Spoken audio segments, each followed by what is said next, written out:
It is good to be here with you. I'm a retired pastor of the Christian Church Disciples of Christ. I've known of this church so many years, the great legacy that you carry on in this community.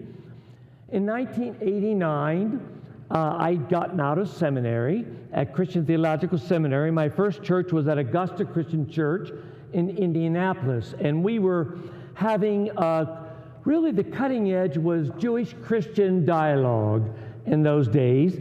There was a mosque that was built outside of Indianapolis, and I said to the rabbi and the Christian pastors, you know, we should invite the imam. The imam is like the rabbi is in the Jewish tradition or the minister is in the Christian tradition. The imam is the minister in the Muslim tradition. We should invite them to be a part of our group. And so the imam came and we met together for lunch, and very kind of superficial. We all were on our best behavior. And so I invited them to come to my house for dinner. And so Rabbi Boxman, Dr. Shahid Attar from the Muslim, Hamilton Ness from the Baha'i faith were going to come to dinner. And I remember calling up my wife and saying, guess who's coming to dinner? She said, what do I cook? Because certain traditions, you know, don't eat pork. Some are vegetarian, different things. So now I knew nothing about Islam. I just felt, as Jesus said, love thy neighbor, reaching out to our neighbors. And so when we came to the meal at our house, I was very nervous. You can imagine. Everybody's on their best behavior. And Dr. Shahid Attar comes with his prayer cloth. Now, I didn't know it, but Muslims pray 5 times a day. And this was at sunset. And so he came to me and he said, Jerry, could I just go back in the corner somewhere and do my evening prayers? And I said, oh, well, could we do our prayers with you? And he kind of smiled and he said, well, that'd be wonderful. And so he did, and we lined up together. The ministers, all of us, the men together in a line, Rabbi and Hamilton Ness from the Baha'i, Dr. Attar, me, and then our wives were behind us in a line as well. And he took his prayer cloth like this, and he laid it on the ground in front of him like this, and his hands were folded. He looked to heaven. Now, we had a cat named Max. And this cat was 25 pounds. And when he saw Dr. Attar put this prayer cloth down, Max goes, oh, that looks interesting. He comes over as Dr. Attar is like this and starts laying on the prayer cloth, going like this, and I'm noticing and I'm going, this would be terrible if Dr. Attar saw my cat on his prayer cloth. Just as Dr. Attar kneels down, Max moves. Crisis was averted. That night, we had this conversation together, sharing about our families, sharing about our own faith traditions, and how even in our own faith traditions, some people didn't feel like, I said as a Christian, they didn't feel I was a real minister because I was being in relationship with Jews and Muslims and people of the faith. But most important, we got to know each other as people, not just something that was out here as a stereotype. After that meal, as we had gathered together, there was the Operation Desert Storm, some of you remember. And because of this military action over in Kuwait, a lot of the Muslims in Indianapolis were threats of bomb threats to the mosque. The children in the school systems were being teased and berated. And so we chose to say, we will stand in solidarity with you. Because you know we're no longer just an idea. You are now a person. You are a person who was in my home, and I knew you. And so we stood in solidarity with him to say, these Muslims who live in Indianapolis have been here for 20 years. They love the United States. They love this country. They are American citizens, and they need to have safety. Now, you can imagine that there was some pushback for standing in solidarity with them.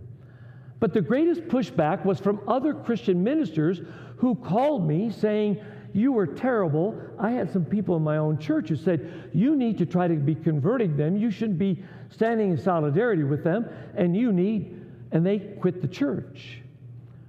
Honestly, I was pretty naive at 35 years old. My first church, I was really taken back. And I thought we were doing just what was right. It was the right thing to do. If I knew that I was going to get all these terrible phone calls and people threatening to try to get me fired, I don't know if I would have done it. I hope I would have. But it just was in my bones that we needed to do the right thing. You know, this is what Jeremiah was dealing with. Because what had happened in Israel, some of you remember Israel was one country. And then there was a division, and you had the north kingdom was Israel, and the southern kingdom was Judah. The northern kingdom had been invaded by the Babylonians and taken over, and all that was left was the northern Judah, was the southern kingdom of Judah in Jerusalem. Now, the many people who were in Judah were now thinking about military, and they were worshiping some different gods again. And so Jeremiah was coming, saying, we need to come back to our relationship with God. We need to have God be at the center of our life. And the chief priest, who he thought would embrace him, had him beaten down. The chief priest had him kicked out because he didn't want Jeremiah to disturb the status quo. He didn't want Jeremiah to disturb the things the way they were. And so Jeremiah gives these words because he's beaten down and discouraged.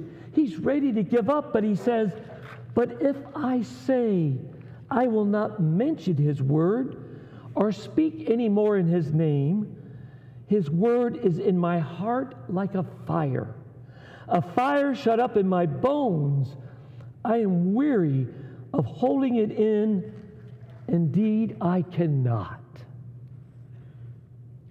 I think there are some times when our faith wells up inside of us when we feel discouraged, when we feel like we're ready to give up, when we say, God, I can't figure it all out. But there's something that wells up in us.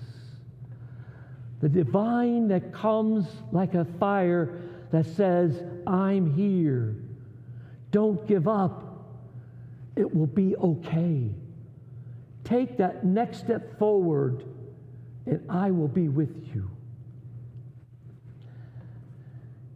My wife and I were co-pastors in Florence, Kentucky. In 1991, we went there in 1997, we went there as co-pastors. But before we came, there was a couple, Jim and Glenna Galbraith, whose daughter loved soccer. She was a sports fanatic. She's very talented, but they had no women's soccer in all of Boone County.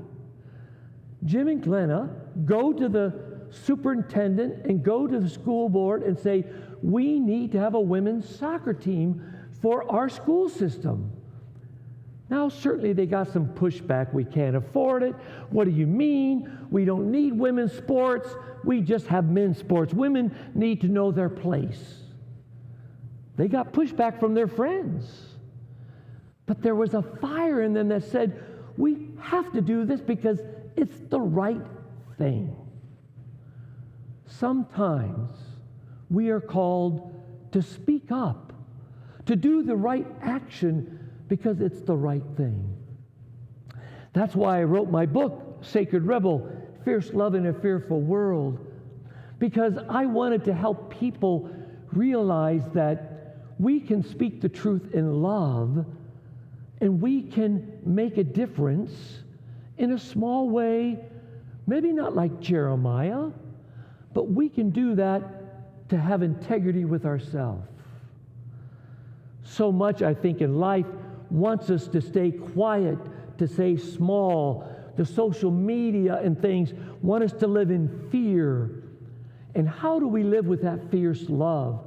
How do we live with courageous compassion to engage in the world in a way that I say speaks the truth in love? And that's important.